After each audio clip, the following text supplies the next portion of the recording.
ñu ngi ko gis ci peut-être Moustapha Sarré aussi bi mu fi toogee peut-être ay sorteem bari na loolu jëm ci yenn termes yi waxoon na fi chef de gang ñëwoon na ci wax ba tey jii nii ñu ngi wax ni Mouhamadou Moustapha Ba donc suñu borom yokki yërmandeem ci moom nii dañ ko faat ñu bëri di wax ni procureur da ko war a woo ak nu mu mën a demee ñeneen ñi jàpp ni jot nañu tekki ndombal tànkam chaque fois mu def sortie te bu mu gën a génn rek mu gën a virulente que beneen tey nga bind ci moom quand même lu ñu mën a jàpp ci Moustapha. bon man Amadou Moustapha Njekk Sare da doon jekk mu noppi waaw da doon jekk mu noppi ndaxte benn def dañ ko porte-parole du gouvernement te xam nga nag porte-parole dafa am lu ma tuddee man des fonctions ingrates porte-parole ci la bokk directeur de cabinet ci la bokk chef de cabinet ci la bokk boo demoon ci ëttu sëriñ si bëkk nekk ci lay bokk mooy des fonctions yoo xam ne yow tu n'existes et ne vis que pour la personne que tu sers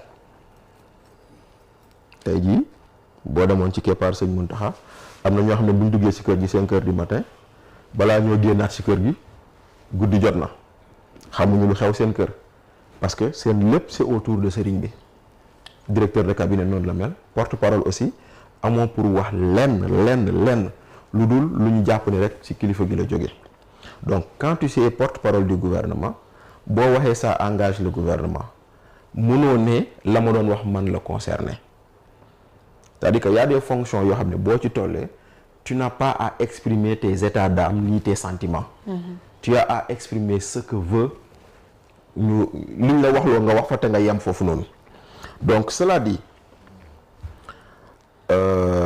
moom wax na nit ñi jóg dal ci kawam mu ne j'ai posé une question mais doon na gën a neex nga tegaat fii vidéo bi da ngay gis ni il y a aucune question il a affirmé amul question de il a affirmé il a été tué dans des conditions troubles te war nañoo xool nan la fa demee benn yow weddi nga sa procureur de la République parce que procureur ubbi na enquête ci Moustapha Ba bu ko jébbalee ay mbokkam pour ñëw suuli ko moo di ni gisul lu wax lu tax mu war a mun si topp nit loolu ngay njëkk a jàpp ñi ñu ko jébbal waa France ñoom tam dañoo wax li ni mel que gisuñu lu tax ñu war ko mën a toppee loolu mooy benn ñaareel bi ba ko Adama Gaye waxee ci plateau lan moo ko ci fekk dañ kaa woo garde à vue ko mais malheureusement Moustapha Sarré ministre la te ministre kenn du ko woowee n'importe comment pour poursuivre un ministre ou pour entendre un ministre il faut l'autorisation de son président mais tey jii nii doon na rafet procureur di demander autorisation président pour entendre Moustapha Sarré. mais sa da nga jàpp waxi Moustapha Sarré donte ci politique la ko waxee loolu mooy position du gouvernement du Sénégal. En tout cas daal oui quand le premier ministre a été dans une rencontre politique pour dire yow ministre de l'intérieur ak yow ministre de la justice vous êtes des autorités politiques on le lui rappelle toujours maintenant tey jii nii balaa maa doon gëm ni lii du position gouvernement bi ma gis communiqué gouvernement buy naan on se démarque des propos de Moustapha Sarré mais jusqu'à ce que je voie un communiqué du gouvernement se démarquer des propos de Sarré jàpp naa ni Sarré n'a exprimé que l'opinion de son gouvernement parce que tey jii nii bu demee ba nee la xam nga wax ci ku génn àdduna moo jafe ndaxte boo ko waxalee dëgg boo ko waxalul dëgg mënatul weddi mais nekkatu fi mais boo nee Moustapha Ba moom la njëkk recevoir moom ci boppam moo nee les comptes sont maquillés chiffres falsifiés. Voilà, c'est quand même grave quoi. mais je pense que ça on l'a dit bi Moustapha oui mais bon ba tey rek c'est-à-dire que non Moustapha mu ngi dund ba si muy njëkk wax lool. Il était en France je crois di falu. ben voilà donc xam nga mais lu mu ci mënti doon comme wax naa leen ko sànq nee naa leen FMI mu ngi Sénégal te FMI actuellement ñu ngi ñëw pour saytu rapport bii ñu génnee te lu ñu force ci weewu béy nee nañ FMI nee nañ dafa bëgg contre expertise rapport bi kon tey jii nii wala un rapport contradictoire par rapport à ce rapport kon tey jii nii maanaam information yooyu ñuy jox ci rapport boobu noonu am na lu ci des leer si bu fekkente ne la ñu wax ni moom la FMI bëgg am na. mais FMI nguur gi danañ ko may loolu. FMI daal a ngi toog ak nguur gi daal en tout cas ndaxte gis nañ fii le ministre de l'économie Abdourahmane Sarr dajal toog ak mission FMI bi te dañoo ñëw saytu rapport bi voilà kon nag tey jii nag foofu lañ toll mais en attendant je pense que Moustapha Sarré il aurait mieux fait de ne pas se prononcer et de ne pas chercher à se justifier parce que c'est vraiment gauche ce qu'il a dit. nit ñi di wax mu naan leen yéen da ngeen dama poser une question en tant que citoyen moom doonatul citoyen moom porte-parole la doon te dafa war a xam ni porte-parole boobu mu doon ça l'interdit de donner des opinions parce que qu'importe l'opinion qu'il donnera ce sera considéré comme l'opinion du gouvernement ba mu fi ne Macky Sall est chef de gang RFI Jeune Afrique France 24 ñëpp a ko reprendre parce que c'est le porte-parole du gouvernement effectivement ils ont tous titré le porte-parole du gouvernement donc day won ni tey jii nii position porte-parole boobu noonu da ko war a bàyyi xel xam ni du lu ko neex wax du fu ko neex dem du nu mu ko neexee la koy waxee. kon nag loolu tamit nag bon c'est vraiment dommage quoi. Et pensez-vous que ça mérite d'être sanctionné quand même ces propos? Bon xam nga sanctionner moom ça dépend de celui qui nomme xam nga moom sanctionner ça dépend de celui qui nomme mais nag comme président Diomaye dafa nommé ay nit. ñooñu mu nommé par décret mu nommé keneen ñooñu critiquer nomination te dàqul ñooñu kon man mën naa jàpp ni fi dara du xew. D'accord. Bañ fi nommé Samba Ndiaye déggoo fi Fadilou Keita mu ne du yoon du dëgg du yoon déggoo Waly Diouf Bodiane du dëgg du yoon. mais ñooñu décret moo leen fal nu ñu falee Samba Ndiaye. waaw ba léegi Samba Ndiaye jëlul fonction de. balaa may egg si foofu décret moo leen fal ñoom nu ñu falee Samba Ndiaye.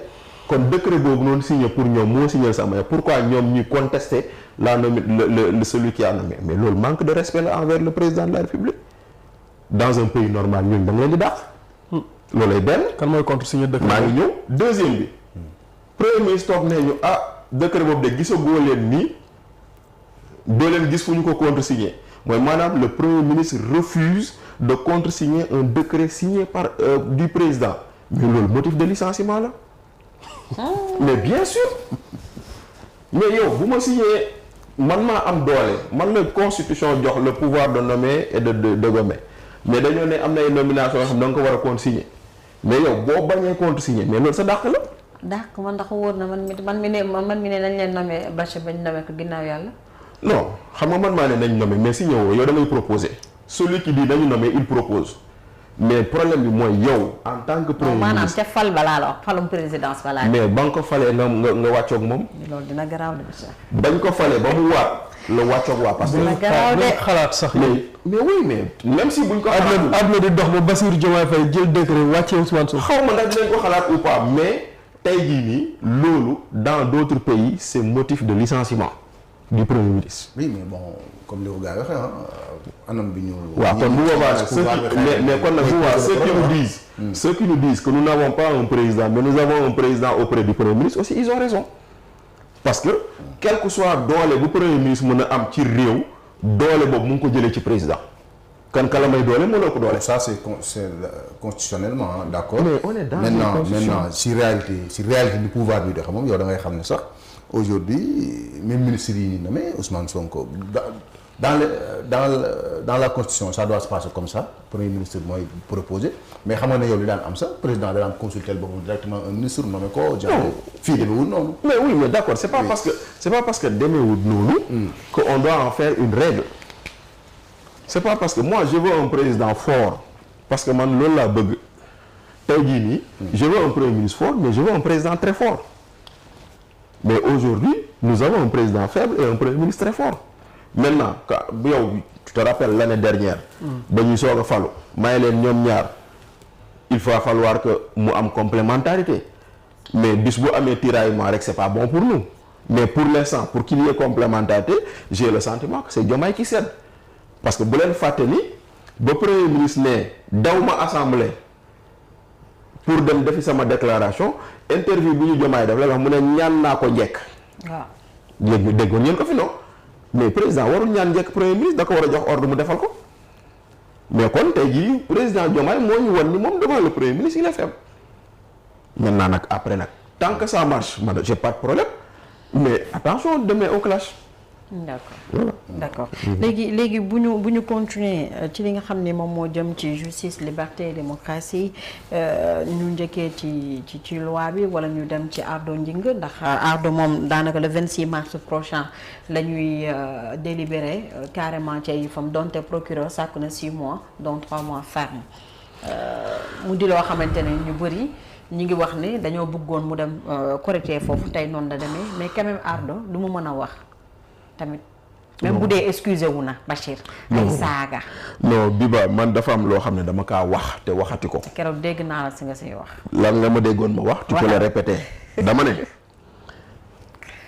je ne suis pas éduqué à utiliser de gros mots dans l'espace public ànduma ci c'est pas dans ma nature du ma cautionner ku koy def n'est-ce pas loolu laa wax benn ma ne mais Ardo Gningue lu mu wax man duma ko wax te waxuwut mais le problème le mais lu ñuul ci soow bi bokk moo di nit wax na lu gën a rëy lu Ardo wax te dara fekk ko ci comme c'est vrai que tey dégg naa Pa Assane Seck di ma jéem a tontu sax parce que mu ngi naan Bachir lan laa ko def Bachir def la dara Pa Assane Bachir defoo ko dara it tamit nous avons été de grands collègues bokkoon rédaction on est des amis bon amis au sens où bu ñu daje woon dinañ saafonte nuyoonte bu ma soxlaa dara si moom naa ko ne Pa Assane nii bu soxlaa dara woo ma et cetera on a partagé la rédaction du journal Enquête on a partagé la rédaction du journal Populaire comme il le rappelle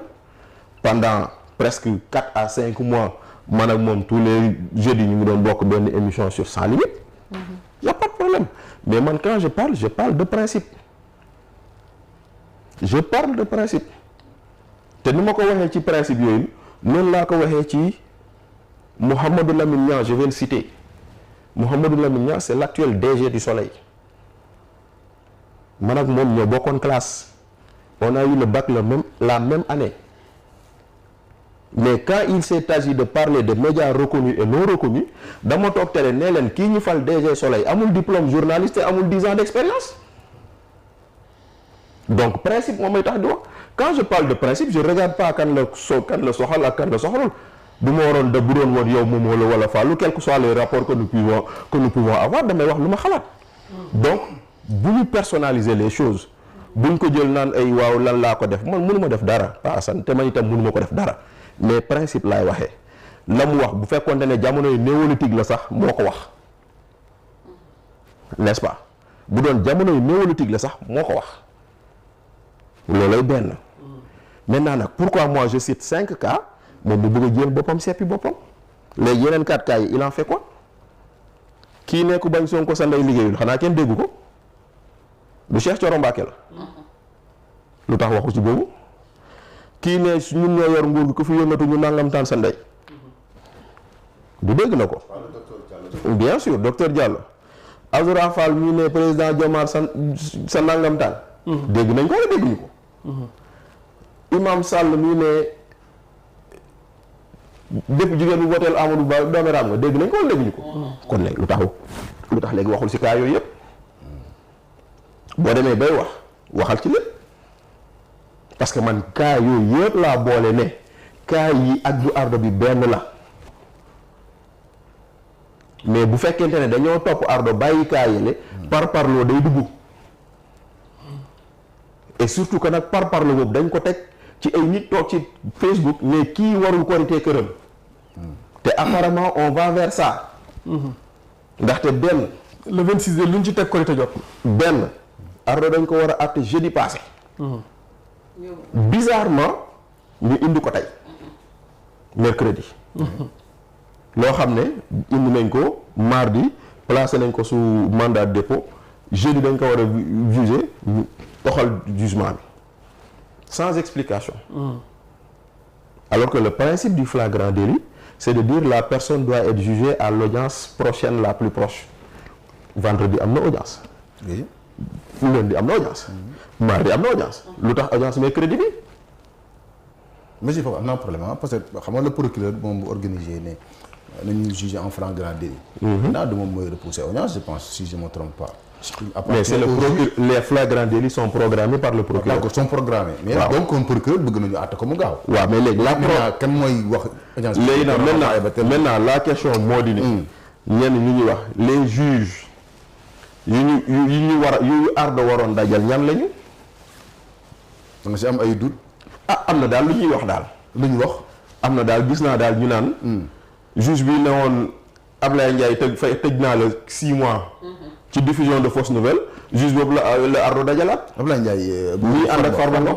ñaar lañ ko tëj moom lañ tëj 6 mois. moom lañ tëj 6 mois. 6 mois ferme. moom la mu dajalaat ak juge bii nii kon nag waxuma de mais nit ñaa ngi koy wax. mais xam nga problème. waaw. sur ces cas là ñi ñoo arrêté muy ñoom Assane Diouf ak gars yooyu yëpp. loolu gis ne c' est pas le premier ministre mooy dem porter plainte donte si moom la ñuy wax mais toujours c' est le procureur mooy autosaisir pour woo ñooñu. waaw et procureur mënuma jàpp ne dafay politique. non xam nga procureur. oui Fallou dafa am loo xam ne dañ ko doon wax ci procureur démb ci Macky Sall. tey jii nii on semble vouloir trouver une excuse la ñu defoon démb procureur boobu noonu. la mu doon def. te ñu ne woon politique la tey jii lañ ne procureur boobu mooy liggéey. man procureur Macky Sall. waaw te pourquoi aujourd'hui on ne nous dit pas que c'est le procureur de Ousmane Sonko te Ousmane Sonko taxaw nee ñu. ku ma nee jàpp leen ko da ngeen ko war a jàpp.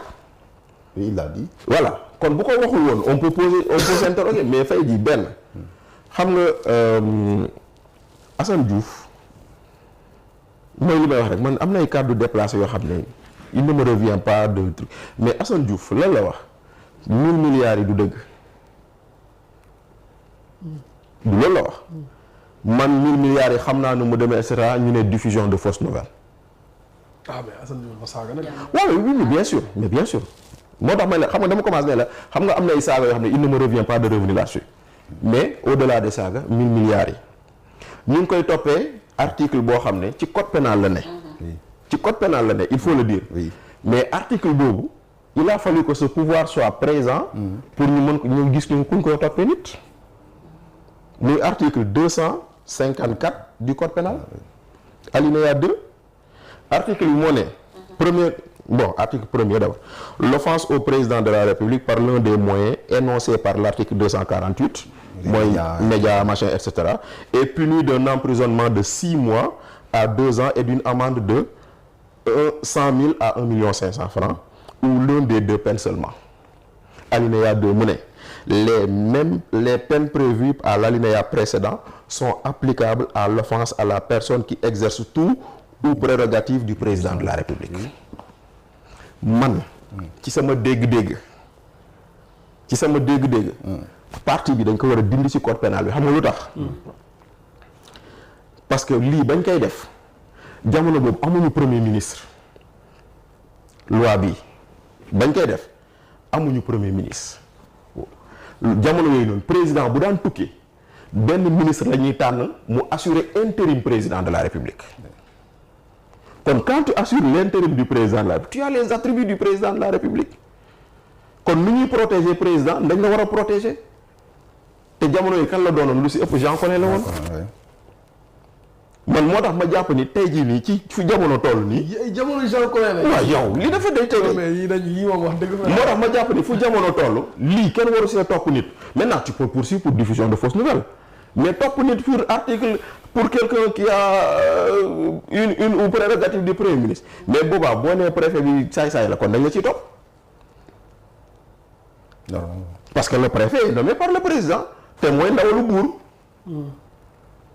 boo nee sous préfet bi mandikat la mën nañu ci topp donc mais si on l'enlève aussi dañuy mel ne dañuy exposer les non daf mel ne on protège le président mais les autres dañuy mais la seule institution à protéger dans ce pays c'est le président de la République je suis d'accord qu'on protège le président et tous les ministres aussi pas non les ministres les gouverneurs les préfets les gouverneurs préfets c'est des justiciables comme toi et moi ku leen tooñ ils ont le droit ñu porter plainte ñoom yoon àtte mais quand on dit il faut les protéger on les met au-dessus des autres alors que là n'est pas la question moi je suis d'accord que ku waxal ministre la kasudul yoon ministre bi porte la plainte ku waxal keneen lu dul la ñu porte man loolu laa d'accord moo tax tey jii nii donc dans cette affaire là moi je suis vraiment peiné parce que bokk na si lu moo xam ni jàppoon naa ni dañ ko dépassé woon parce que ñoom ñoo dul doon wax naan kenn warul topp nit si lu ay kàddu politique. mais le premier ministre avait déjà alerté au Grand Théâtre en disant que nekk si télé yeeg rajo yi wala si Facebook bi di saaga moom dafay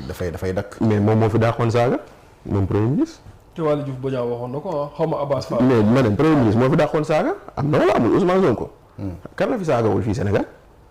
Ousmane Sonko da nga kaa mos a dégg mu saaga Bachir. quand il dit que Maham Diallo mais quand il dit Maham Diallo est un lâche loolu du saaga. boo ko teg ko si mais oui mais c'est du français mais il a dit Maham Diallo c'est un lâche. ça c'est vrai. am na ko wax ko fi wala wax ko fi. quand voilà ak yeneen ak yeneen ak yeneen. il est allé jusqu'à dire si vous avez quelque chose entre les dans le pantalon. entre les gens. ah oui. alors maintenant loolu yëpp bañ koy wax les gens avaient dit que day politique pourquoi ñoom mënuñoo nangu ni ñu ne ñu tam dañuy politique ni moom. mais parce que maintenant loolu chaque jour nit ñi dañ koy répété premier ministre moo fi waxoon ay militants ñoo fi waxoon. mais est-ce que duñ nangu ne situation boobu ñu nekkoon quand même situation de tension boobu ñu nekkoon xeex entre Macky waa Kër Sonko ak yi mu fi jur si ay dee maintenant dépassé nañ ko est-ce que waruñu maintenant xoolaat aussi les débats si public. dans l'espace public. Fallou qu'il ne faut pas utiliser des mots yoo xam ne bi ko peut-être Ousmane Sonko xëy na bu démb doon tey man damay jàpp ne di waxaat gatsa bu démb doon tey di wax naa def jàpp Samuel Sarr comme Samuel Do situation la woon jàll na mais il faut ñu dépasser loolu. Fallou quand même oui. moi je veux bien. xam nga man lu tax je suis à l'aise pour en parler. Oui. parce que démb dama bokkoon si ñu ne woon du dëgg du yoon. te ba ma ko déggee yow tu peux témoigner que dama dégg naa si lu ne. man je suis d'accord avec ce que tu dis. démb laa ne woon il faut protéger les institutions tey je demande qu'on protège les institutions mais maintenant quand on veut protéger les institutions faisons-le de façon équitable.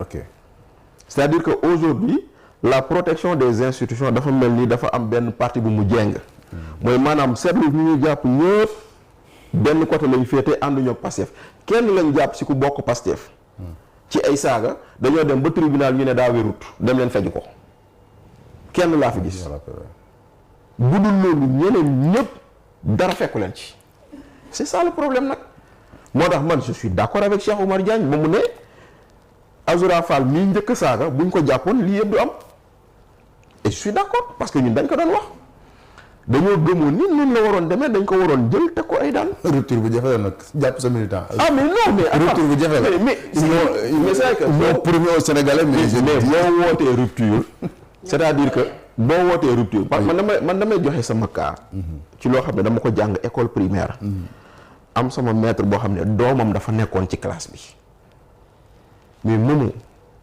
maître bi bu daan dóor doomam ñun élèves yi dañ doon yërëm dañ doon jooy parce que da koy dóor yoo xam ne ñun dañ la naan kii nga xam ne moo ko jur bu ko defee nii ñun lan la ñuy def xoolal tout le monde est à carreau ñëpp tey ñëpp yem parce que dañu naan ah monsieur Dacosta de doomam la def nii kon ñun bu ñu jàppee tey mu rey ñu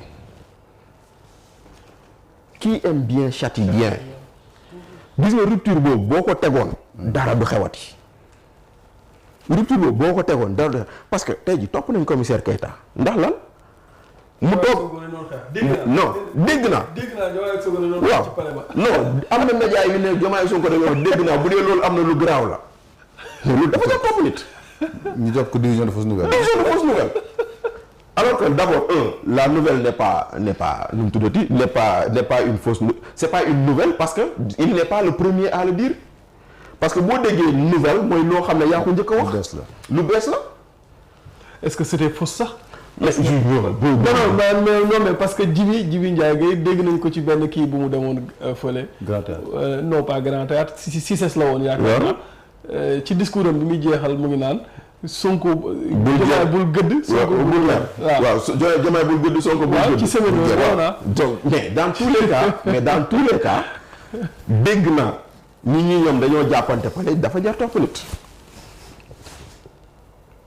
si dégg naa et ainsi de suite donc tu peux poursuivre Moustapha Diakhaté parce que nee na ñii votel Pastef dañoo alko mais kii ne ku voté Amadou Ba dooméram c'est pas les mêmes niveaux moo gën a grave sax c'est pas les mêmes niveaux d'insultes aussi on reste dans les insultes donc et ainsi de suite moo tax quelque part je suis bien d'accord qu'on essaie d'avoir une relation ou un espace public normalisé assaini. Moi je suis d'accord mais bu boobaa day fekk procureur mu bañ a wone genre benn zèle sur les opposants et wane benn mollesse sur les gens du pouvoir loolu bu amul rek le reste y a pas de problème. mais loolu homme politique yi la wala faute magistrat yi parce que xam nga homme politique moom li mu bëgg la xamaa loolu ça a été toujours le cas si wàllu justice ak yooyu ñoom seen i instruction bu ñu koy joxe moom na jëm si opposition bi alors est-ce que il n'appartient pas aux magistrats yi nga xam ne gis nañ aujourd'hui comment la justice a été décrédibilisée, comment la justice a été attaquée. Ñoom ñoo warul nangu di jël yenn même bu ñu leen joxe yenn instruction sur des dossiers yoo xam ne ay liberté d'opinion yu ni mel est-ce que du ñoom ñoo war a jël seen courage def comme exemple ce que juge Diab a fait ba nga xamee ne lii mënu si nekk mu démissionné. mais aujourd'hui day mel ne procureur bu ñëw rek malgré lu ñu la waxal sur lu baax lépp mais tu suis les désirs du prince en tout cas. xam nga loolu. oui moo tax man dama doon jàpp ni. les assises de la justice ay caaxaan la woon. Ah oui. Ah oui, parce que le problème c'est pas le procureur, le problème c'est le code pénal et le code de procédure pénale. Le code pénal et le code de procédure pénale, tant que ça changé woo ko lii lay jur parce que les mêmes textes produisent les mêmes situations qui produisent les mêmes résultats ndaxte tey jii nii procureur bu mu ci mënti doon il reçoit une instruction il s'exécute mënul lu dul exécuté wu. Bon, tu peux refuser, hein? Même après, Non, tu assumes les conséquences. non, en ordre écrit, on l'exécute. Tu sais, le procureur n'est libre qu'au moment où il se lève pour plaider. C'est-à-dire que le procureur, il n'est libre qu'au moment où il se lève pour plaider. Mais tey jii jox leen exemple tey jii actuel procureur bi Ibrahima Ndoye ba fi Ousmane Diagne di nekk adjoint procureur xam nga procureur de Dakar moom mu nekkoon adjoint Ousmane Diagne. Affaire Baratal dañ ko indi au tribunal affaire des chantiers de Thiès ñu topp Baratal defe naa tëj ko 70 jours xam nga 72 jours may ko liberté provisoire dossier bi continuer ñu dem ba def seen instruction ba pare il se rend compte que gisuñu lu ñu war a mën tax ñu topp Baratal moom Ibrahima Ndoye il demande un non-lieu mooy maanaam parce que xam nga bon.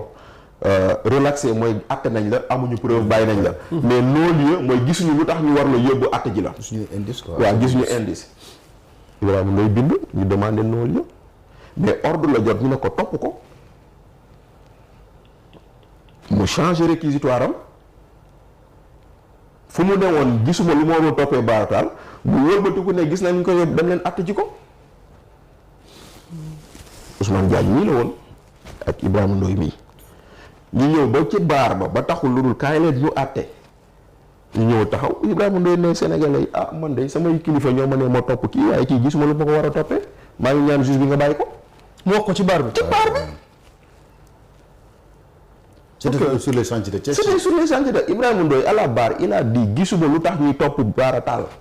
léegi nag loolu histoire boobu moo tax ñu bëri gëmul ne. moo tax nag justement Ibrahima Ndoye kenn mënu ko topp loolu. jàppal ma diw ak yooyu. moo tax nag justement xam nga moo tax nit ñi dañuy am man boog damay am disons déception bu ma gisee yenn yi parce que ba mu gënee métti ci chantier de Thiès nga xam ne Abdoulaye Wade mu ngi guerre ak Idrissa Seck nga xam ne Baratal dañoo bëggoon mu yoole Idrissa Seck Baratal bañ ñu tëj ko ci kaso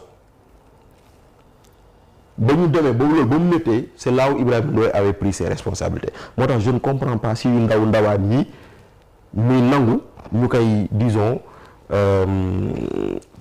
féetale ci yenn d'autant plus que c'est un procureur rek boo xam ne nit ñi sur qui moi j'ai beaucoup de respect mais quand je vois les gens yi nga xam ne yu muy jàpp xoolal Adama Fall nit toog télé mais dégg naa ni ñu ngi jaay ay visa nga jàpp ko ci mandat dépôt ko ba yóbbu ko muy dem dafa jaroon ci dégg naa te alors que Adama Fall da nit a woote télé ne salaamaaleykum ñu ngi jaay ay visa ñu ngi jaay place yi pour ñu di dem tukki et cetera ñu ngi koy jaay Adama Fall mu ne ah ñun déggoon nañ coow loolu noonu ñu ngi ko doon gëstu waaye dara leer ñu mais il semblerait ngay woo nit donc moi je pense que le procureur a plus à faire que de vouloir traquer des gens sur les réseaux sociaux. La solution de mettre en œuvre les assises de la justice mooy juge des libertés et de détention. mais loolu moo tax ma naan leen comme dañ ko bindoon déjà Diomaye da ko bindoon ci programme am dafa bind leneen ci programme am dafa ne réduire les pouvoirs du procureur. il l'a même répété face aux journalistes. voilà il l'a répété mais ba tey jii anamu kan moo gis ku ko daf ko bind ci programme am loolu soxlawul dara lu dul dem changer loi bi par exemple code pénal ak code de procédure pénale article yi nga xam ne dañu ne moo may procureur sañ-sañ bi nga wàññi nga dindi ko te loolu kay c'est pas compliqué. et selon toi la moo tax def ko boobu léegi. ah non mais tout le monde se rendra compte une fois au pouvoir que le procureur peut être quelqu'un de très utile contre ses opposants kese. ah ñii ak fi ñu jaar. li ma ne la procureur. mais ma ne la Ablaye Wade est passé loolu ay. mais ma ne la Ablaye Wade est passé par la suppression de l'article 80 Ablaye Wade ba muy campagne 2000 pour jël nguur gi daf ñu ko digoon. maa ngi leen di wax waxu alternance 2000 ça fait 25 ans on n'a pas supprimé l'article 80 et pourtant en 2000 Ablaye Wade mu ngi ko doon campagne. même Macky. c'est-à-dire que ñoom ñëpp ñoo ci yem tant que vous êtes de l'autre côté da ngay gis ni c'est des lois liberticides da ngay gis ni c'est des lois à parfaire da ngay gis ni c'est des lois yoo xam ne baaxul mais une fois que tu es de l'autre côté tu te rends compte que ah ndekete sa waay lii kat am na njëriñ de ndaxte fu mu toll nii koo ne jàpp la ni jàpp koo ne tëjal mu tëj. est-ce que le gars et on trouvera toujours une pirouette pour justement def loolu ndaxte tey jëlal kaa Lat Diop nit taxaw na ne salaamaaleykum Sénégal kii maa ko doon jox xaalis. kii maa ko doon jox xaalis. j'ai corrompu mais Fallou ñun suñu réew melul ni États-Unis bu doon États-Unis la maag Biba ñu am deal. ñu bëgg maa jàpp man le procureur peut proposer un arrangement à Biba pour mu yoole Bachir. loolu ça existe mais ñun Sénégal on ne fait pas la différence entre le corrompu et le corrupteur. ñoom ñaar ñëpp la ñu war a boole lu la koy won ci exemple yeneen fàttali xale bu jigéen boobu noonu joxoon filmé woon policier bi d'abord lu mu filmé dafa filmé à l'insu de la personne violation des données personnelles policier boobu dañ ko sanctionné moom ñu jàpp ko mais léegi nag ici nit taxaw na nee na man maa doon yëkkati xaalis di jox nit kooku noonu ñu ne ko yow kaay toog. man dossier boobu vraiment bon xam naa ne sax beaucoup. mais jaaxal na ma la est-ce que procureur wu ñu génn expliquer. léegi am léegi nag mais expliquer dafa yomb am. mais xaaral mu ñëw. oui loolu mooy benn. mais maintenant procureur pour ne pas arrêter le gardien. tu sais qu'est-ce qu'il a fait. oui il n'a pas poursuivi pour corruption. il a poursuivi pour extorsion de fonds. parce que bu poursuivre corruption waa ji day tëdd. donc dans le dossier Lat Diop. Lat est poursuivi pour extorsion de fonds. moom mooy dafa nax. non dafa doon forcer waa ji pour ñu jox xaalis. di ko nax daal di ko. waaw moom ok. mais voilà mais alors que à la base ñi te taxaw télé mu ne maa ko doon jox xaalis. mais tu vois mais c'est-à-dire que les procureurs ils trouveront toujours les pirouettes yoo xam ne ça permet de faire ce que veut l'autorité. ñoom ñooy le bras armé de l'exécutif. jeex na. kon nag mbir maa ngi noonu moo tax nag quelque part da ngay gis ni effectivement foofu noonu on attend de fortes ruptures sur une démarche boo xam ne démb elle était décriée kon tey war ñoo ñëw di naan nii la doon demee démb ñun tam noonu lañ defee parce que dañ ñoo newoon du demee te noonu dañ ñoo newoon dañuy changer yëf yi dañ ñoo newoon dañ koy defee neneen dañ ñoo newoon dinañ yeewi procureur dinañ wàññi doole procureur dinañ créer juge des libertés yooyu yëpp parce que tey jii nii koo xam ne tu es là tu présentes des garanties de représentation est-ce que jaroon na leen jëlaatal beneen cas. Samuel Sarr par exemple. même chose voilà. c'est-à-dire que nit koo xam ne tey jii nii boo ko bàyyi woon activité bi continuer xëy na centrale bi livré nañ ko Sénégalais yi mën ko jëriñu. mais tu le mets en prison sur la base d'une plainte d'une partie lui sa plainte n'est pas traitée.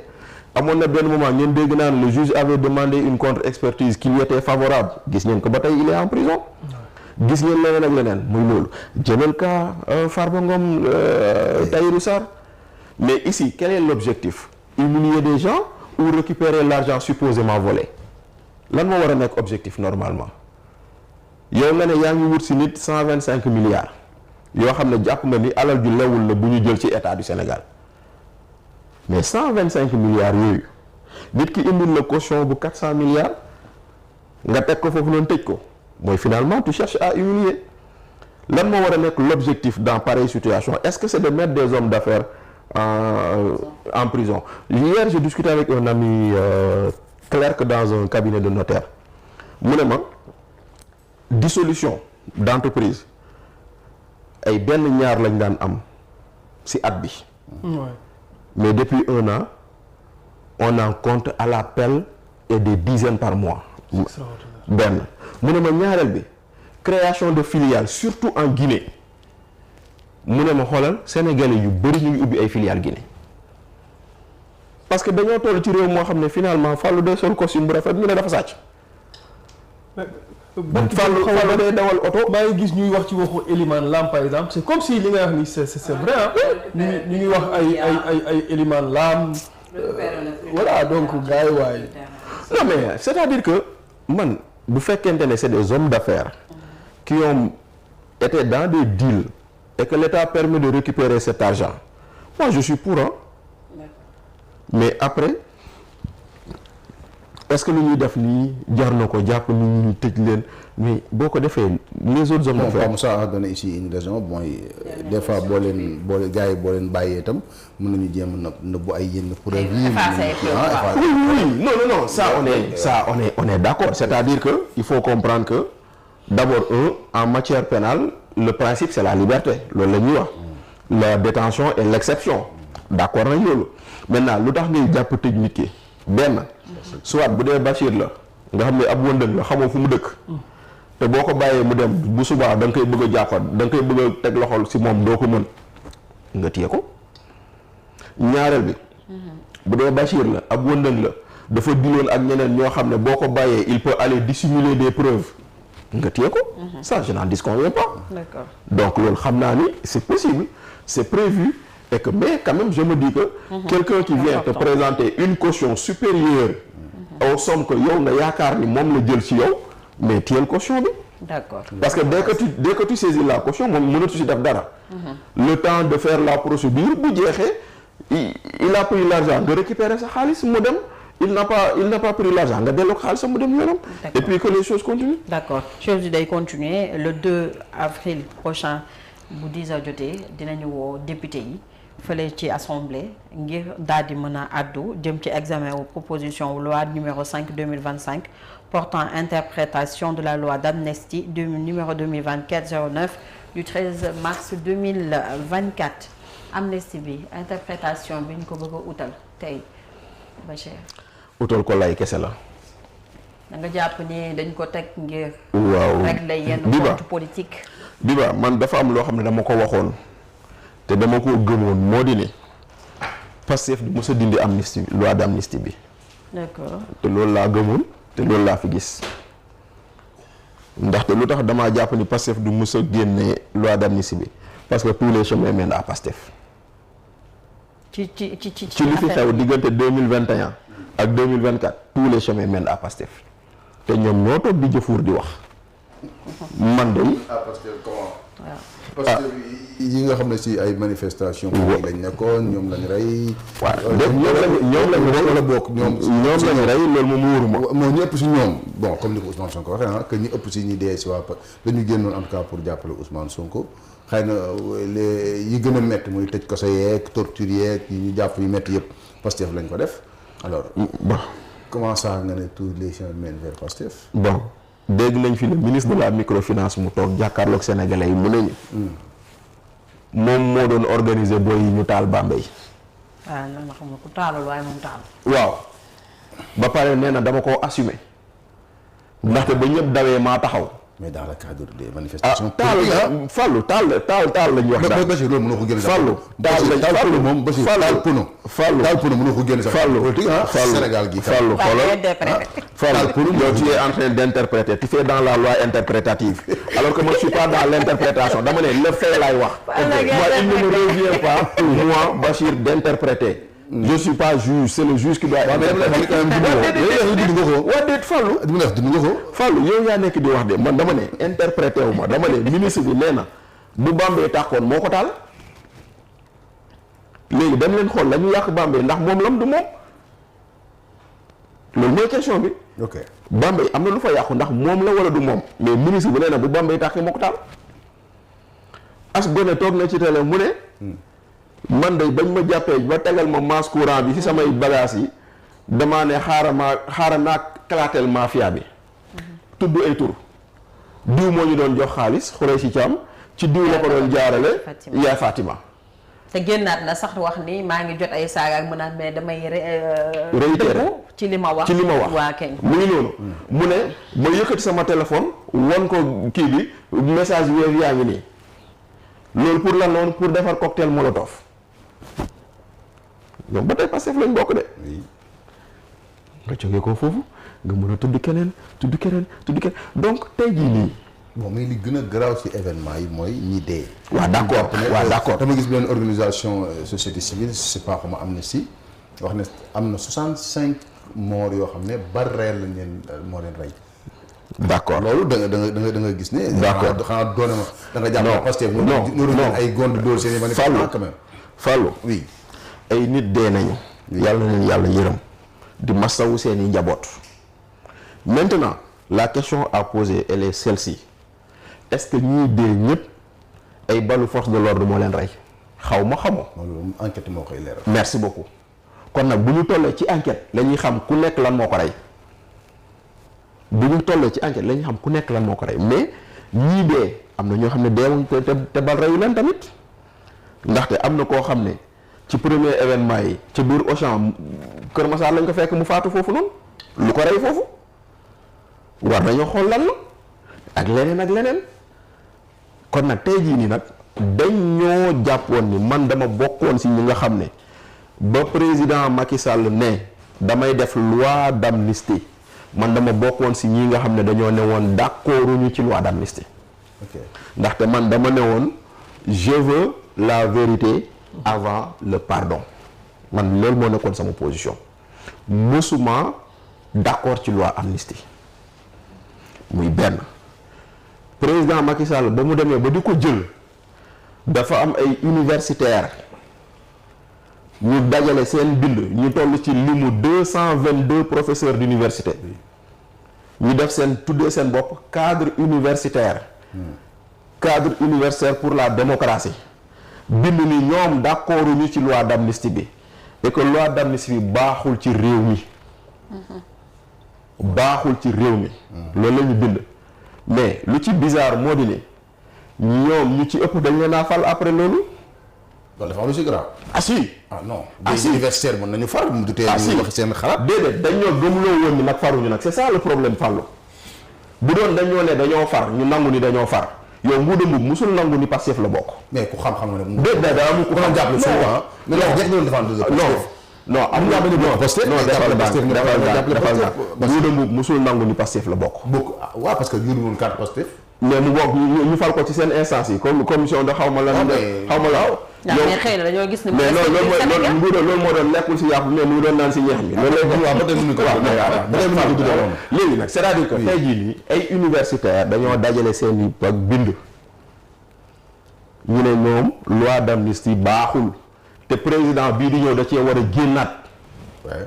loolu la ñu waxoon. boo xëyee nga dégg ni professeur Babacar Gueye moom lañ joxoon dialogue boobu ma la doon tuddee. sur la justice. ci ñooñu la bokkoon. Abdoulaye Bathily envoyé spécial du président de la République. ci signataires yi la bokkoon. Sidi Alpha Ndiaye mooy le ministre conseil juridique du président de la République. ci signataires yi la bokkoon. Ndéné Mbodj mooy directeur COUD. tey ci signataires yi la bokkoon. professeur Mamadou Diouf moo dem ca Camp Thiaroye ba ne Diomaye moo fi def lu fi mës a kenn def. yaa ngi dégg. nga jógee ko foofu noonu. nga ñëw Massamba Diouf moom lañ mel secrétaire directeur général xam nga ANAQ-Sup. nga jógee ko foofu noonu Sékou Diatta moom lañ yóbbu agence de la Grande Muraille Verte. Abdou Aziz Diouf moom lañ mel directeur général de l'enseignement supérieur. nga jógee ko foofu professeur Daouda Ngom ministre de l'environnement. nga jógee ko foofu noonu professeur Aliou Ndiaye directeur de l'autorité nationale de la biodiversité. Aminata Sarr moom lañ jox TDS ñu nekk tey jii di xuy xamal sunu télé yi. Demba Diédhiou moom lañ nommé directeur Abass Ndao barki démb. professeur El Hadj Samba Ndiaye moom lañ nommé directeur des affaires académiques à la direction générale de l'enseignement supérieur. professeur Abdoulaye directeur du musée des civilisations te yii mooy yoo xam ne ñi ñëpp ñoo signé woon ne loi d'amnistie bi baaxul ci réew mi. mais man Cheikh Bassi léegi ñii ñëpp tey. ana ñu. mais Bassi li nga wax ni man dama si gisul lu garaaw quoi. mais si ils sont des universitaires. mais si xam nga ils avaient écrit que loi d'amnistie bi baaxul si réew mi. ah bon non mais ñenn nga bëgg a jàpp ne. waaw léegi wax ma dañoo fàtte. ay universitaires. non wax ma dañoo fàtte. loolu nga bëgg a je n'insinue pas j'affirme dama ne. oui j'affirme que dañoo waxoon ni baaxul. oui ñu bëgg a interpréter loi bi ñu noppi. man ba tey da ngay laaj di génnaat waxaat. mais seen position quoi. mais anañu da ngeen ne woon lii baaxul ci réew mi. lii baaxul suñu cohésion nationale. lii dañ ko fi war a jëlee. te ñu ngi ñaan président bi ñëw mu jëlee ko fi. président boobu ñëw dige ko. mu ñëw ba toog dem ba ci biir xam na ni bu fi dindee loi d'amnistie bi ay ñoñam lañ ciy topp mu ñëw de leen lay xëy dañuy tuur lëndëm sénégalais ñu noppi man loolu lay wax. mais c'est quoi le problème dans l'interprétation. mais interprétation premier problème bi am. le premier problème. oui moo di ni une loi d'interprétation ne n'efface pas la loi qu'elle interprète. oui. Une loi d'interprétation elle n'efface pas la loi qu'elle interprète. Bon, il y a ce qu'on appelle l'absence d'innovation juridique quoi kenn du ko bindaat ça reste intact la loi d'amnistie. maanaam ñañu baaloon ci amnistie bi. baal nañ ne ñoom ñëpp. loi d'interprétation bu ñëwee du dindi baale boobu kon lan moo fi changé. non duñ am ñu toppaat duñ am ñu. mais ñun ñoo lay expliquer d'abord loolu mooy njëkk a c'est-à-dire que une loi d'interprétation n'enlève pas la loi qu'elle interprète benn. maintenant deuxièmement nga ñëw. mais aussi dafa nank mais dafay am aussi ce qu'on appelle l'autorité de la loi mooy interprétation bi si le législateur def interprétation boobu la si juge bi war a am. waaw mais je suis d'accord. mais léegi nga xaaral léegi mais quand on l'interprète c'est-à-dire que d'abord les motivations politiques. d'abord la loi d'interprétation elle arrive quand sur un fait les gens ont des interprétations différentes. c'est ça la vérité. je suis d'accord. c'est-à-dire que maanaam nee nañu képp kuy dugg ci salle bi daa war a summi dàllam léegi bii baa dégg ni da nga koy summi balaa ngaa dugg ci salle bi moom moo dégg ni da nga koy summi boo duggee ci salle bi man ma dégg ni da boo ñëwee ba ci tapis bi la chacun a interprété on dit ok maintenant pour une compréhension claire commune lii la mais fii nii amaguñu application bu mu am divergence buy indi interprétation. ça c'est vrai. loolu ngay njëkk a wax. bon ñëpp d'accord ni ñëpp lañ baal moom. ñëpp lañ baal kon kay lu ñu fay interpréter pourquoi compliquer là où c'est simple. non mais léegi ñëpp léegi xaaral mu ñëw. vas-y. ñëpp lañ baal. léegi lu tax ñu bëgg ne il faut ñu juger ñeneen ñi ñu am ñu juger wala bon moi je comprends. loolu je vois des gens sur Facebook di war a ne ñi raye dañ leen war a àtte donc ñooñu loi d'interprétation bi dafa am ñenn ñi rek ñu mu juger mooy les FDS qu'en est-il. bon leen daal xam naa ko moo di ni cette loi elle efface tout pour tout le monde loolay benn. on veut maintenant interpréter ça te interprétation balaa moo am divergence am te divergence amul loolu ngeen njëkk a wax muy benn ñaareel bi ñu ñëw ñu ne ñu tous les crimes et délits ayant exclusivement une motivation politique mais moom foofu la danger bi nekk. danger bi lan la sama yow. Biba tey jii. añoo sacrifice su kan. gis ngeen xale yu ñu lor ci bus bi. oui. ci ñaari xale yu génn àdduna. léegi. famille Diallo boobu ñooñu nga xam ne ñoom lañu njort ni ñoo ko def. parce que pour l'instant il faut rester prudent kenn newul yaa defoo ñooñu njort ni ñoo ko def. ñu teg leen loxo. ñoom ñu ne ñun dañ doon politique dañ doon jàppale président Ousmane Sonko après juge bi ne la non demal toog parce que c'est une motivation politique c'est couvert par l'amnistie. non Basir ni ñu ko bëgg. waaw mais si non mais si mënu demee noonu. parce que dama dégg non Basir defal naag parce que aussi. noonu lay parce que demee Amadou Ba Pastef wax aussi lu yanu maanaa la. c'est-à-dire l'infraction bi nga def mooy déterminer. la motivation si elle est politique ou pas. parce que mënoo jël cocktail molotov. Fallou sànni ko si bus. mënoo justifier ne. Fallou xuma motivation politique la Fallou xuma l'infraction. torture tamit mënul justifier. nekk ci bus bi nee nañ bi ñuy sànni cocktail molotov bi bus bi taxawee ñu ngi dégg mooy maire bi doon témoigner ñu ngi dégg ñu naan leen yéen ñu tëj Ousmane Sonko ngeen vaquer à besoin même buñ bokkoon Pastef yor photo Ousmane Sonko devant un juge tu ne peux pas se justifier mais motivation politique la parce que dama jël cocktail Molotov. Fallou Khouma parce que loolu boo koy xam ngeen ne loolu taxaw ci juge di ko wax. Fallou Khouma d'abord oui prend le code pénal. ci D'accord. kaw ba ci suuf il n'y a aucune infraction politique. d'accord loolu nga njëkk a wax. d'accord Il n'y a pas d'infraction politique dans le code pénal. Et la dernière. bon les articles 92 et tout ça. Mais trouble à l'ordre public. motivation politique c'est pas une motivation politique. lan moo tax ci code pénal article 92 code lan moo tax ci code trouble à l'ordre public lay wax. code électoral di lay wax ne bu fekkee dañ la daan ci motif yooyu du la tey inscrit sur la Parce que loolu parce que xam nañ ne yooyu ay parce que loolu Abdoulaye Wade moo ko xeexoon dans le code Kéba Mbaye boobu ngay wax. waaw mais loolu nangu waaw xaaral Abdoulaye Wade moo ko maintenant aujourd'hui article 92 boobu ngay wax. dafa ne trouble à l'ordre public. d'accord léegi tey jii nii c'est le fait politique ou c'est l'acte de troubler l'ordre public la ñuy àtte. La dernière fois qu'on a eu une juridiction qui juge des faits politiques 1992 lañ ko éliminé Sénégal moom lañ leen wax la haute cour de sûreté de l'État 1992 la gëj a am dans notre arsenal juridique kon tey jii nii dama ne y a pas d'infraction politique dans le code pénal. kon léegi pourquoi là où il y a pas d'infraction politique on veut amener une motivation politique. Bachir nañ d'accord benn affaire c'est-à-dire trouble à l'ordre politique ñëpp xam nañ ne manifestation politique mën na troubler la. manifestation syndicale non manifestation syndicale mais dama ne. béykat yi di manifester mën na troubler d'accord mais dama ne. waaw du ko yemale ci politique. rey nit te tey ko mënul am motivation politique mënoo ko justifier. donc loolu cette loi là bu ñu ko bëggee aussi interpréter facilement naan non dañu bëgg a protéger les non ki dem taal Auchan. ñu jàpp ko xam ne kii moo taal Auchan. mënul ñëw naan motivation politique moo tax ma taal Auchan. mais loolu benn juge bi la ko nangu. mais gis nga booy bi taxaw ci page TikTok ak xaw ma compte Facebook am ne maa taaloon Auchan Guédiawaye Parcelles Assainies bi. dañ ko war a jàpp. mais mënuñu ko jàpp parce que yàlla loi d'amnistie. léegi loolu waaw mënuñu ko jàpp parce que. mais tere mi wax ba avoué mënu ko jàpp dafa toog mu ne man maa taal Auchan Parcelles Assainies. dañoo jógee ngénte man ak samay copains ñu dem sol suñu tenue combat. dem taal Auchan bi après ñu rawale ma Ziguinchor yóbbu ma Bissau. loolu yëpp mu ngi koy bind ci TikTok ci nu mu tuddati. non pas TikTok ci X bi. sur son compte X xam nga mooy Twitter. waaw ex Twitter. mu ne ma jógee ko foofu noonu ñëw ñu optoon ma liggéey Ziguinchor je faisais partie des boucliers du PROS. loolu yëpp bind na ko. ok maintenant kooku noonu. tey jii boo ko woowoon dal naan damay politique. mais ban juge mooy nangu loolu. mais parce que loolu la loi mais ban juge moo koy. mais léegi nag moo tax c'est-à-dire que actuellement il est protégé par la loi d'amnistie mais interprétation bi bu jàllee kooku mënul. ma ne kooku boo demoon doo ko jàpp. parce que la motivation est politique. Bachir loolu sa interprétation la. mais c'est l'interprétation que Amadou Ba a écrit Amadou Ba dafa bind ba pare bëgg ñoo gëmloo leneen. mais la mu bind dafa leer. moo tax ma lay laaj kon interprétation bi ngeen di wax kan la war a sacrifier. mais fu mu toll nii on veut sacrifier nos forces de défense et de sécurité. comment ça ci nan. parce que ñoom ñoo ne ñooñu. motivation politique génn na ñoom ñoo rey mais lan moo ñu wóor ni ñu dee ñëpp ay ballu policier moo leen rey.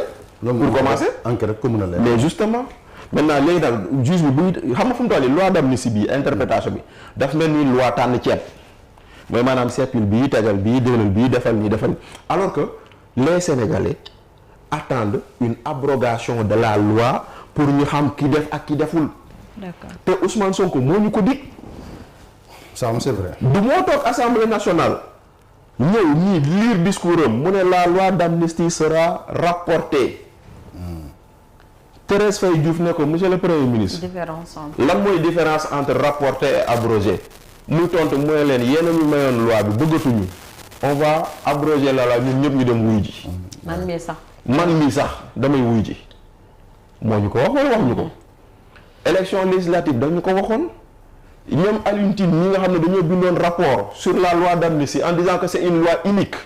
mais tey jii lan la ñu bëgg a wax dañu bëgg gëm loo ñu way bu ñu abroger loi bi ce sera dangereux pour le pays mais lu tax waxuñu ko woon démb c'est-à-dire que mooy. parce qu'il s'est trouvé que ni biñ loi bi peut-être ñu bari jàppoon nañ ne loi bi baaxul mais bi mu ñëwee am na vent de stabilité et de paix ak début de réconciliation. man daal leen daal xam naa ko. Macky Sall a dit qu'il veut laisser un pays réconcilié balaa muy dem.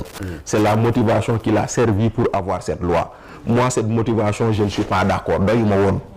maintenant aujourd'hui cette loi a bénéficié particulièrement à Pastef Ousmane Sonko ko wax Assemblée nationale loi bi ñun la bénéficié woon on en a bénéficié loolu donc tey aujourd'hui ñoom ñi ñu bénéficié ñoom ñoo ñu ne woon dañ koy dindi parce que les crimes de sang doivent être élucidés et je suis d'accord.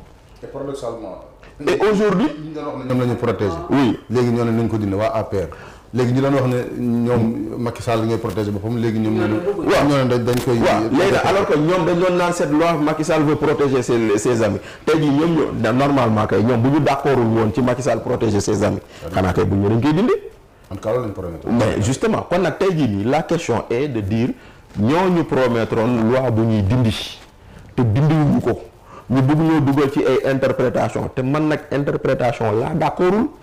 yow da ngay d'accord ñu dindi wala ñu baax. ñu dindi wala ñu baax man daal loolu la soit on enlève la loi tout le monde va répondre ou bien on dit grawul ne on laisse comme ça et tout le monde en bénéficie mais waruñoo tànn ñu si bokk ak ñu si dul bokkul. ndaxte tey jii nii moom le Sénégal on a besoin d'avancer et voilà et avancer si loo xam ne mooy jëm kanam. je pense que Pastef qui gère le pouvoir. oui qui gère le pouvoir. jàpp ngeen ne Pastef danañ tënk loi boo xam ne c'est pour attaquer ñi nga xam ne ñoo war a protéger le pouvoir les forces de défense et de sécurité. non ñoom déedéet. parce que ñu bëri non Fallou attention Hein? attention waa Pastef ñi ñu bëgg attaquer parmi les forces de défense et de sécurité loolu lay wax c'est-à-dire que ñi du ñëpp dafa am ñu ñu dafa am ñu ñu ciblé te xam ngeen leen. mooy ay ñoom Moussa Fall Seydou Bokar yaa ngi xeet dugg na ñooñu lañ bëgg a ciblé te ñemewuñu koo tudd. il y a Jean-Baptiste Tine aussi. mais justement et à juste titre. parce que tey jii nii les événements de mars 2021 ba muy commencé qui était le patron de la gendarmerie Jean-Baptiste Tine qui était l'adjoint de Jean-Baptiste Tine général Moussa Fall. Moussa Fall ba mu yéegee. général Martin Faye moo nekkoon adjoint. exactement. kon tey jii ngeen yaakaar nañ ci si. donc loolu may xam ne est-ce que moo tax nag tey jii gis nga nag moo tax nag xoolal. loi interprétative bi loi tour lëndëm la parce que ça ne change rien au statu quo bu amoon maintenant dañuy jéem a xam lu si des nag au cas où on va identifier des gens tous ces gens-là ils seront encore protégés parce qu'ils vont dire oui on était dans des motivations politiques te dara du xew kon nag moo tax nag ou on laisse ou on enlève et moi je suis pour qu'on enlève bu boobaa ku nekk dem wuy ji ñu xam ku nekk loo def bu ñu demee nag ba xam ku nekk loo def au lieu ñuy teg ay daan ñu baale. d'accord man je suis d'accord sur ça. c'est ça bu ñu demoon ba enquête ba xam ni par exemple kii ne maa taal Auchan bi. jàpp nañ ko kii taal cocktail molotov ci bus bi jàpp nañ ko kii bëggoon taal TER bi. loolu tamit amul sens. te ñu dem ba xam ne ñoo def ñu baal moom. mais oui mais non des pays l'ont fait l'Afrique du Sud l'a fait le Rwanda l'a fait on a fait des commissions vérité et réconciliation quand on connaît la vérité c'est un moyen de dire ah waa nii la après on dit on pardonne. moi je suis pour ça. ça peut être un précédent dangereux dans l'avenir aussi. daanaka jeexal nañu tàkk ci moins de 5 minutes wala kii lu ñu war a wax yaa ngi doon wax sànq ba wax puy kamat donc 14 signal yoo xamante ne nii ñu ngi ci télévision locale bi coupé nañ seen signal sous prétexte tout simplement que dañoo def retard de paiement sans préavis ni possibilité de recours également TDS SA nee nañu noonu la defee ndax loolu noonu war nañ ci yegg te pourtant amoon na waxtaan bu ñu defoon ba ñu wax ni ñenn ñi reconnaître nañ leen. mais paiement bi. bëgg coûte que coûte ñu gérer ko sinon ñu tëj affaire jàppal ni nguur gi ba sax daanaka. décision wala poursuite pénale ak coupure de signal télé daanaka am na ci. jàppal ni nguur gi. ñu terminer foofu. dynamique bi mu nekkoon ci xeex média yi surtout média yi mu jàpp ni jàppuñu woon ci projet bi ci combat bi dynamique boobu la nekk ba tey ndaxte nguur gi ñëw na dagg ay convention média ba mu daggee convention yi la nit ñi waroon fay wala boog lañ jot a liggéey ñu war ko fay média yi fayuñu leen ko ba tey ñu jógee ko foofu ñu yónnee leen impôt redressement fiscal ñu jógee ko foofu noonu ñu xëy indi liste média reconnu média non reconnu tey jii ni ñu ñëw ñu wax ci couper signal lii yëpp c'est un processus de liquidation des médias parce que Pastef dafa jàpp ni il faut dire lu ma neex ni ma ko bëggee ak kañ laa ko bëgg bu dul loolu tu es un ennemi contre nous maintenant nag mbir maa ngi noonu maintenant sur le cas précis bii dafa am ñaari yëf dafa am ku def du jaay doole et dafa am un régulateur qui n'a pas fait son travail jaay doole bi mooy lan waa TDS naam ay médias yoreel nañ leen ay redevance loolu c'est vrai mais TDS loi joxu ko sañ-sañ mu couper signal c'est pas sa prérogative kooku c'est la prérogative du régulateur muy le CNRA xam nga TDS lan la waroon def constater ni Fallou Momo Biba waroon nañ fay te fayuñu mu bind CNRA ne leen ñii dañ maa yoreel fayuñu. mais TDS daf lay génn ci TNT bi wala day couper sa signal. non dafa couper sa signal ci TNT bi. donc voilà mun na ko parce que loolu kay. non CNRA moo am pouvoir boobu damal xool. non TDS ce n'est qu'un diffuseur. ok jàllaleel mu jàllale loolu rek lañ ko sant mais nag jàllale bi dafa ànd ak fay. oui jàllale bi dafa ànd ak fay loolu moom il faut le dire. mais maintenant moom bu constaté ni ñii waroon fayuñu moom lu ko yoon sant mooy mu bind lettre CNRA. ne ko ñii fayuñu bu boobaa CNRA mooy jël disposition wax ak ñooñu bu ñu mën fay mu jox ko ordre ne ko coupel loolu moo waroon am te amul. il revenait au CNRA de couper les signaux mais pas à TDS. donc côté boobu noonu il y a de l'abus. maintenant abus boobu bu amee c'est parce que on a un régulateur qui ne fait pas son travail. Mamadou Oumar Ndiaye ak waa CNRA waa projet bi lañu loolu moo ñu sonal tamit ndaxte bokk ci projet bi moo waral tey jii l'adjoint de Ngouda Mboup si seen commission boobu noonu ñu amoon ci biir Pastef il est membre du CNRA Lamine Ndiaye il est membre du CNRA Mamadou Oumar Ndiaye mu ngi noonu defuñu fa dara léegi nag ñooñu tey jii nii au lieu ñu jouer seen rôle mais ils sont un régulateur faible maanaam loolu moo waral ñu am situation moo tax pour man l'urgence c'est de supprimer le CNRA pour mettre en place la nouvelle autorité parce que code de la presse moo ne article code de la presse de 2017 moo ne code bi dafay ànd ak lu ñu tuddee ARCA la haute autorité de régulation des communications audiovisuelles 2017 ba 2025 ça fait 8 ans kon kay bu ñuy appliquer code de la presse 2017 ba léegi kay lu mu war a ànd di soo toog kon nag il faut supprimer le CNRA defaat beneen autorité bu bees man loolu moo fi nekk parce que bu dul loolu tey jii nii on a un régulateur boo xam ne xamul lu ko war moom lu gars yi lu leen nee def le ministre de la communication qui s'arroge les pouvoirs du régulateur pour valider ou non des chaînes loolu du yëfu ministre de la communication loolu yëpp nag bu amee nag c'est parce que situation bii ñu nekk nii c'est une situation quand même très déplorable et que bon moi je trouve que voilà ñii fi war porter plainte am nañ droit parce que li TDS la Cour suprême a été saisie sur la question. mais bien sûr mais voilà mais xam nga Cour suprême seen saisine day yàgg xaw ka Barthélémy Dias bañ ko saisir ba léegi décembre ba tey mars déggoo Cour suprême addu si parce que ñoom du gaawee noonu quoi malheureusement. yemuñu kese ci médias yooyu noonu même les médias digitaux par exemple jamono ji toll nañ fu nga xamante ni dafa am ay journal yu nga xamante ni ay quotidiens yu nga xamante ni ci digital bi la ay quotidiens web le Dakar waa par exemple. moom laa jël exemple am na ñeneen ñoo xamante ni doon nañu tirer mais léegi tiretuñu ñu ngi ci web bi dañu la envoyé mail pour wax leen ne leen ñu cesser directement ñu arrêter directement depuis barki démb sous peine de sanction soit dañu war a tirer journaux yi wala ñu arrêter sous peine de sanction. bon dans un monde où on nous parle de new deal de digitalisation. non mais attends tey jii nii boo demee le journal qui s'appelle Mediapart c'est un journal boo xam ne tu ne l'as pas en papier da ngay abonné boo abonné ngay recevoir version PDF bi il y a beaucoup de journaux qui sont comme ça donc tey jii nii technologie toll na foofu maintenant léegi lu ci des nag moo di ni bon man je pense que voilà sur ce point je pense que il ne faudrait pas arriver à ça maintenant nag ku si nekk aussi am na sañ-sañ publier dans le digital tey jii man am naa sañ-sañ defar sama journal mettre ko en mode PDF ku ko mën télécharger jël ko combien de journaux Courrier International ak yeneen yoo xam ne c'est de grands journaux yoo xam ne tu télécharges la version PDF quel est le problème. noonu la ñuy bañal Sénégal. bon mais si ñuy def déclaration yi devant. mais voilà maintenant. non yooyu yëpp ñu ngi koy def. mais maintenant ñoom li ñu exiger le Dakar waa quotidien mooy da ngeen war a tirer. mais da nga war a tirer day fekk loolu lañ ci bind. da nga war a tirer kay day fekk nga am ko nga bëgg ko mais si moi je vais être un journal digital. ils ont reconnu le Dakar waa comme kii léegi nañu tirer par force. non tirer moom par force moom mu ngi noonu tey jii nii def c'est comme les radios là celui qui décide de diffuser sa radio sur internet kan moo ci mën dara. kan moo la ne da nga war a am plateforme hertzienne machin et cetera non bon maintenant je pense que tey jii nii.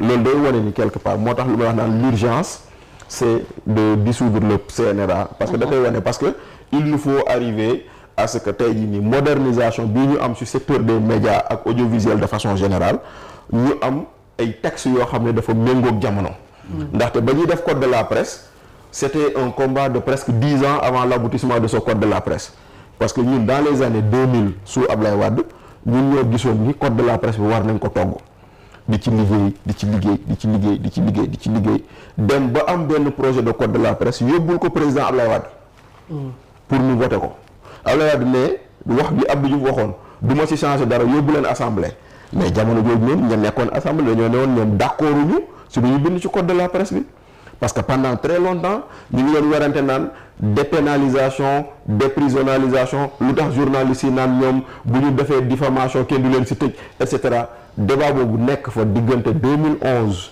ba presque 2017 ba ñuy am code de la presse bi donc c'est dire que pratiquement on a passé presque 10 ans à adopter un code de la presse boo xam ne xëy na pratique daboon na ko kon tey jii dafay laajaat code de la presse boobu noonu 8 ans après sa mise en œuvre ñu xool lépp li nga xam ne ay xarale yu bees la yoo xam ne jëluñu ko woon encore ñu xool comment l'intégrer ñu xool comment toiletter comment améliorer comment enlever certaines incompréhensions parce que tey jii nii bon liy wax ni ci ay médias reconnus non reconnus yooyu yëpp pour man c'est des interprétations yoo xam ne war na gën a leeraat ci code bi pour ñu avancer donc foofu lañ toll mais ay tëj ay journaux ak yooyu démocratie dafa tollatul foofu waaw te sa tey jii nii yéen Dakar waaye yéen a nekk fii yéen bu leen neexoon ngeen nekk États-Unis di produire seen journal vous hébergez votre site là aux États-Unis kan mu ci mën dara. di ko envoyé nit ñi Sénégal ku ci mën dara. bu leen neexee ngeen defar seen journal dugal ko yónnee ko nit ñi WhatsApp. mi ngi noonu. merci Bachir jërëjëf. déjà. waaw. on avait 2 heures. dañuy réer yi jeex na. fu ngeen di réer yi jeex. borom ñaari yow foo ay tey. oui boy bay ma yëpp. yaa xam nga Bachir. boy man bay. non foog ma laaj ko fu muy ay parce que bu dee fële lay ay moom mooy yóbbaale. waaw man kay dans tous les cas dinaa la yóbbaale ak fu mu mënti ay dinaa la yóbbaale loolu amul problème. waaw loolu amul problème en tout cas merci. jërëjëf Biba jërëjëf Alaaji Fallou jërëjëf Seydina Mouhamed borom buruku. jërëjëf. waaw le futur maire waaw donc vraiment di rafetlu jotaay bi te di ci profiter di souhaiter joyeux anniversaire sama benn jeune frère bu nekk Vélingara Moussa Soumoundou ndaxte moom tey la anniversaire am mais nag comme c'est un bagno moulingé waaw c'est un bagno moulingé mais du tere nag dinaa ko ne Moussa la bagno moulingé joyeux anniversaire waaw di ko nuyu bu baax di nuyu mbokk yi nekk ci groupe boobu dañoo am benn groupe ñaari groupe WhatsApp yoo xam ne ñun mbokk Vélingara yi ñoo ko bokk benn bi tudd Kibaaru Bimbilaw beneen bi tudd Vélingara Debout mais ñu bëri ñu nekk fii ñu ngi fële mais groupe yu animé sax dañuy toog di waxtaan di tooñante di kaf di foo di ree di échangeante di weccante xalaat ñu bëri ne fa ay Thio ay Abdou Diouf Baldé ay Seck Ndaanaan voilà ay Am Bekam ak sama grand Ibou Sow waaw ak ñeneen ñoom ñëpp maa ngi leen di nuyu di leen ziar mais joyeux anniversaire particulièrement à Moussa. c'est ça merci beaucoup Momo. jërëjëf soxna bu baax. cant ak ngërëm ñeel na la di jaajëfal bu baax a baax Mouhamadou Bachir Serigne Cheikh Sarr. jërëjëf di ko ziar bu baax ça c'est toujours un plaisir toog ak moom di waxtaan ak moom échanger ak moom di ko ñaanal yàlla aussi taxawaayam ci Sénégal yàlla gën ko dëgëral mais yàlla aussi aar ko ba.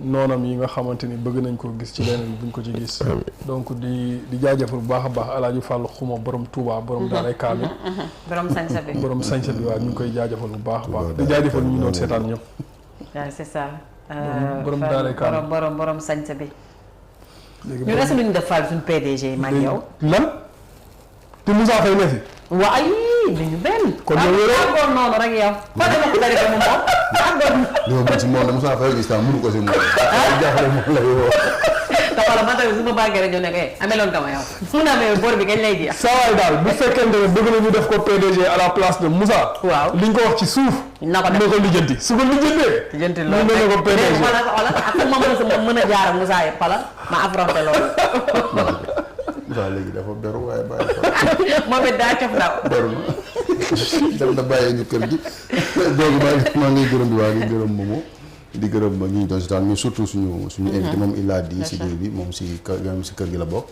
je pense que depuis 2023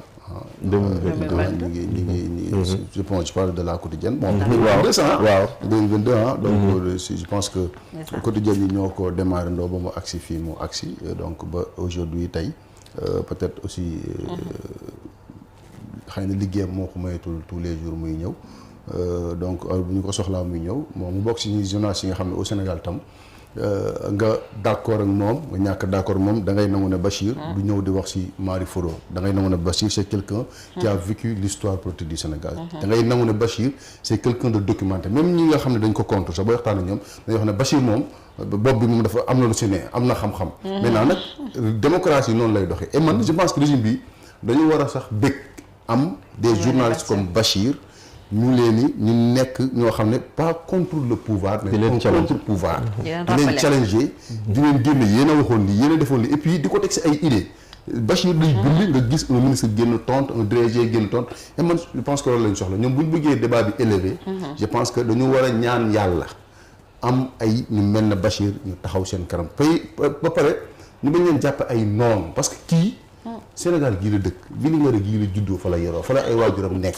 du sañoon Sénégal xanaa du tàkk bu sañoon Sénégal du tàkk parce que Sénégal bu ñu xëyoon amul luñ lekk moom ay waa këram duñu am luñ lekk je pense que dañu ñu mel nii dans les grandes démocraties dañ leen respecté bu fekkee dañu war a waxtaan réew mi dafa war a waxtaan soxla ñuy déglu seeni xalaat ndax liñ leen wax daf leen dugal wala dafa am lu muy jëriñ réew mi donc man je pense que aussi ak les journalistes yi nga xam ne ay ndaw lañ suñu classe gi ku ci teg micro ñu ne 1000 vues nga am rek nga jàpp ne journaliste bu mag nga non lii ay dañ lay nettali ay 98 ay 80 di couvrir ay l'an 2000 yow boo xamee politique xëy na peut-être Sonko tax nga xam politique wala Sonko la incité nga ne naaw dugg pour ñu xam la donc je pense que loolu lépp nit bu nekkee ci métier am jaar-jaar da nga koy respecté bu waxee dara d'accord ak moom demal nga gëstu liir ñëw bind Bachir d'accord ma ci lii mais nit wax nga naan ko ay xat xool ak ay attaque yow ki wax xat xool suñu jaaroo fa li mu xamoo ba pare nga jàpp ne yaa ngi koy minimiser yaa ngi koy humilier non mais tu t'humilies yow sa jëmmi bopp parce que nit saa yu waxee rek ñu xam lan moo nekk ci bopp bi et man je pense que foofu laay woo toujours noo ñi nga xam ne ay journalistes lañ ñun acteurs politiques yi duñ suñuy noonu mais suñuy xarit mooy suñuy doyen ñun ñoonu lañu war a suivre xool yoon biñ jaar man su ma toog Bachir boo waxee lu ma d'accord dama naan ko d'accord ma indi sama argument mais foo génnee fu Bachir waxee yow journaliste yaay génn pour tontu ko ban sens la am te yow ki ngay tontu ba muy jàng donc je pense que voilà loolu la di nuyu Ababacar Mbow bu baax vraiment man de yàlla dafa def tere boobu c'était la première fois mu bokk ak moom plateau lu ma ko daan seetaan yëpp c'était la première fois mais naw naa position naw naa xalaatam il est très posé voilà te gis naa lu mu wax tamit te lu mu wax aussi tamit dëgg la daal moom moo di daal dige daal bor la daal te yaa ngi dige woon ni da ngeen di def lii daal bu ngeen ci toll daal def leen ko voilà Cheikh merci beaucoup donc ñu ngi lay remercier bu baax a baax merci ma cangee woo la dëgg la saa ma cangee woo ko de mu expliqué ma xaw a comprendre tuuti dem donc suñu gisee man su ma gisee ñu leen di xas yéen man daf may jaaxal tu sais en fait ñun dañoo amoon ay doyens yu ñu doon naan booy ñun da ngeen nekk ndaw ñun on a appris de grandes personnes ñooñu dem nañ vous apprenez de nous et demain d'autres vont apprendre de vous léegi nag fexe leen bu ngeen ci tollee ngeen mën a loolu moo tax comme je dis rek gars yi ñu jàngal dañu doon naan nous ne vous appellerons jamais pour vous féliciter parce que vous avez obligation fu ngeen toog de faire du bon travail donc chaque fois que vous faites du bon travail que ñu koy gis dañu naan alhamdulilah mais le jour où on estime que lu nga def du noonu dinañ la wonee la et attention moytu lii defal lii donc ñun esprit boobu la ñu kii woon quoi moo tax am na si grand yoo xam ne buñ la woowee rek da nga naan mais grand lu ma def da ngay tiit ay grand Ibrahima Bakhoum yooyu bu jëkkatee téléphone am woo la rek da ngay tiit nga ne waaw Mame Diarra de Silva Sud FM voilà nga ay genre Ablaye Ndiaga Sylla genre yooyu noonu ay Mbaye Sidi Mbaye yàlla ko yàlla yéen ñi nga xam ne buñ la woowoon rek nga ne qu'est-ce que j'ai fait c'est ça parce que effectivement dañ la doon naan boy tu as l'obligation de faire du bon travail et il dit la meilleure façon de faire du bon travail c'est d'oublier le travail d'hier mooy maanaam def nga émission toj nga émission bi fàtte ko